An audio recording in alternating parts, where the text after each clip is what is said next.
This next article comes to us from LGBTQ Nation, authored by Bill Browning, titled "The Religious Right is crowing that they won the Virginia governor's race by sowing fear of trans people." So basically, what the author goes through here is talking about the recent local elections that were taking place all over the country, but specifically focusing on Virginia Governor Glenn Youngkin, and how basically the religious right has stooped to unabashedly, perhaps even proudly weaponizing the culture wars and identity politics to drum up fear in their base to motivate them to vote, to get the big bad boogeyman of the, a 15-year-old trans girl on your daughter's soccer team out of their life, because that's clearly a terrifying and society ruining thing, and we definitely should be legislating against that. Totally support Mm. that. No. um, but yeah, I mean, I think this article does touch on the fact that, you know, on the people on the left were often accused of over identifying with these labels, and we're the people who are always using identity politics. But it's so ironic to me, because I think most of us on the left, and maybe if y'all disagree, feel free to say that, but I think most of us kind of wish these labels could be a nothing burger. I would love the fact that I'm trans to be something that people are like, okay, don't really care. Like, it's just an irrelevant fact of the matter. And it's the religious right who is constantly talking about these things and drumming up these things. Um, I could spend hours and days debunking every one of these points over and over and over and over and over and over again about trans girls on sports teams and trans girls in bathrooms and things like this, or critical race theory, which we'll also get into as part of the Youngkin thing as well. Um, but there comes a point where that's a waste of time, Mm. because they don't care about the facts of the matter. They don't care that trans girls don't actually pose a risk to people in the bathroom, or that uh, you know there may be some really niche instance where banning an individual from a specific sport is warranted, but that these blanket bans of entire groups of people don't Yeah. serve any purpose other than to exclude young people from community building and things like this. um, they don't care about the facts of the matter. These Yeah. things are just what motivate their base, and yeah, it's really unfortunate that we're at this place, and I'm kind of at a loss for words. So I would love to hear what you all have to say about this article. Yeah. I mean, you know, I have things in my notes, but I want to tell a story, if you don't mind. I love Go for it. allegories. So I was speaking with a friend of mine, and we were talking about something completely different, and we kind of got on the subject matter of trans people in sports, and they're not for it, and I'm like, what's the big deal? And they brought up this particular incident about, I believe it was a MMA fighter who who got their, they I believe that they did their transition in 2006 in Thailand, and but they did it when they were in their 30s, and then came into MMA sports, and they were in a fight which with a cisgender woman. Now the cisgender fighter was like a 50-degree black belt, something ridiculous that I have no idea what these black belt notches are, but let's just go with that. And she agreed to do the fight with the transgender MMA fighter, and the transgender person ended up fracturing the cisgender woman's skull. And then all of a sudden, like, there was this like huge backlash concerning, like, transgender people actually competing in this particular sport, with cisgender women. And so, because like one of the things that I was bringing up to the individual, and like, you guys know what I do for a living. I work, with people who who are infected with HIV, and the population of people who I work with are mostly women, whether they are trans or cisgender.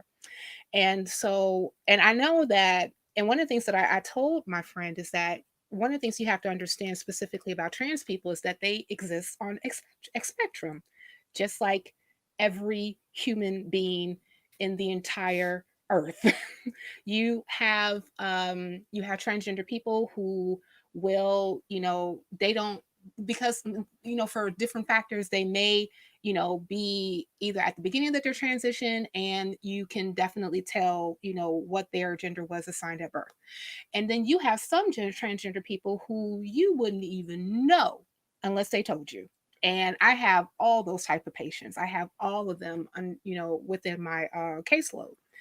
And there's other things that must be considered, especially when you're talking about people participating in sports. Like, if they were wanting to participate in possibly doing like maybe puberty blockers because they were they realized that they wanted to do their transition a little bit earlier, or stop that particular development at that time, that's going to definitely make a difference in how this person develops as an adult.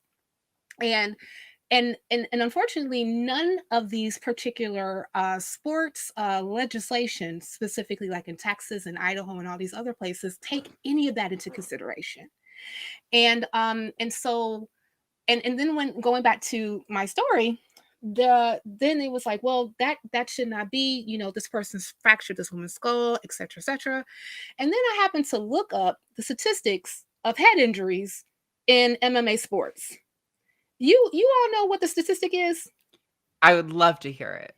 1 in 3 fighters, whether if Shocker. you are cis, trans, hetero, whatever, MMA sports participants are likely 1 in 3 to suffer some type of head injury, no matter who is fighting you.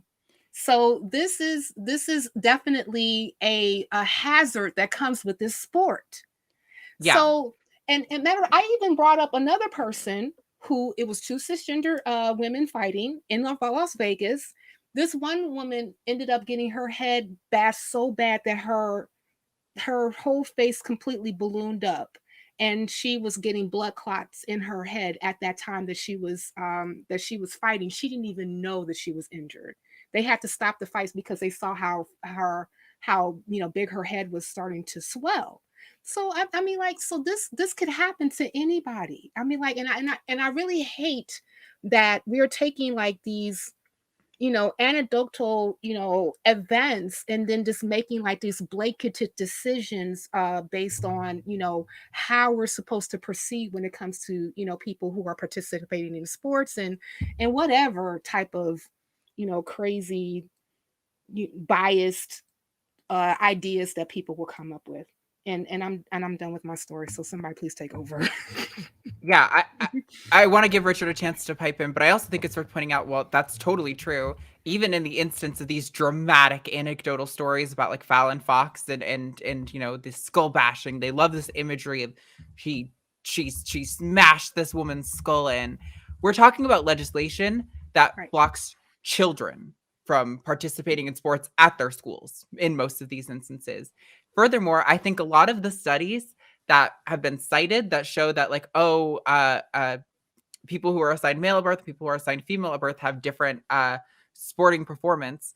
When they measure cis men and trans women differently, even pre-hormone therapy at a baseline, they often have different averages, like lower averages than cis men for sporting performance, and their performance is mitigated by hormones Mm. or by getting medical treatment at an appropriate time or for an appropriate length of time. So like they want to portray that because, or I think they believe that because cis men and trans women are both assigned male at birth, that any data that evaluates cis men must also then be directly applicable to trans women, when it's not the case. That's not what the evidence seems to suggest.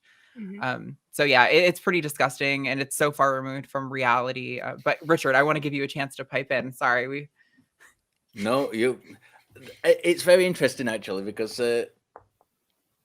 this is what I was going to talk about. A lot of people in our community, not just kind of the Youngkins campaign, kind of, all American type. A lot of people in across communities would say that I don't really have a voice here because I'm a white cis guy. And you know what? I say bollocks to that. And do you know why I say bollocks to that? I say bollocks to that because I'm not speaking for Arden and I'm not speaking for Cynthia, because as you've just heard, they're perfectly capable of speaking for themselves. Mm. However, there are a lot of white cis men who are kind of on Young King's side and share the same opinion as him, who are borderline and who are in communities where you're not allowed to have a voice because you would be shot down for it. So I'm speaking for them, and I'm telling you, it is absolutely fine to support transgender rights, and it is absolutely fine to teach critical race theory as history. It's absolutely fine to support communities you are not a part of. And you don't, just because your church or your right wing or left wing or whatever wing it is, politics is telling you can't do something, think for yourself. Think for yourself and have your voice. And if it's too dangerous to have that voice, it is okay to have those thoughts. Nobody's advocating for you to go out and speak out if you're going to get beaten up for it. Nobody wants that for you. If you're in a really strict right wing Christian area, don't speak out if you can't. But if internally you're a white cis guy and you're thinking, well, actually, I do support transgender rights and I do support critical race theory, but I can't say publicly, that's fine. Just Mm. be aware that it is okay to have those thoughts. You can support people without speaking for them. Right.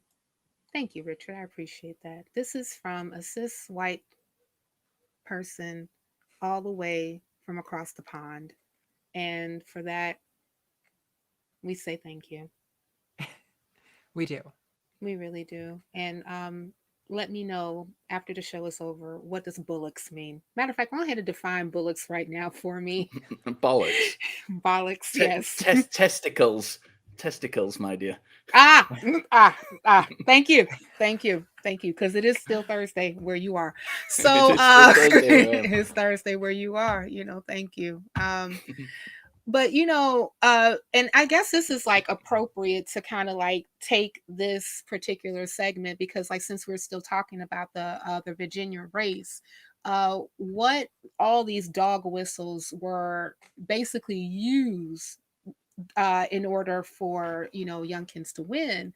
We have like the transphobia. That was a dog whistle. We have the banning, because like one of the things that Youngkin said that he would do is that he was going to ban abortion, in Virginia, and then which is horrible. And then you had this whole thing, and we're going to ban critical race theory, which is crazy, because critical race theory is not taught in grammar in high schools. Like, it is not. Critical race theory is not taught in grammar in high schools. It's not even taught at the undergraduate level. Critical race theory is part of critical theory, which is a law, Judas, JD type theory that's taught on that particular level. It is not taught in elementary and high schools. I just want to say that one more time for the people in the back, just in case you didn't hear me.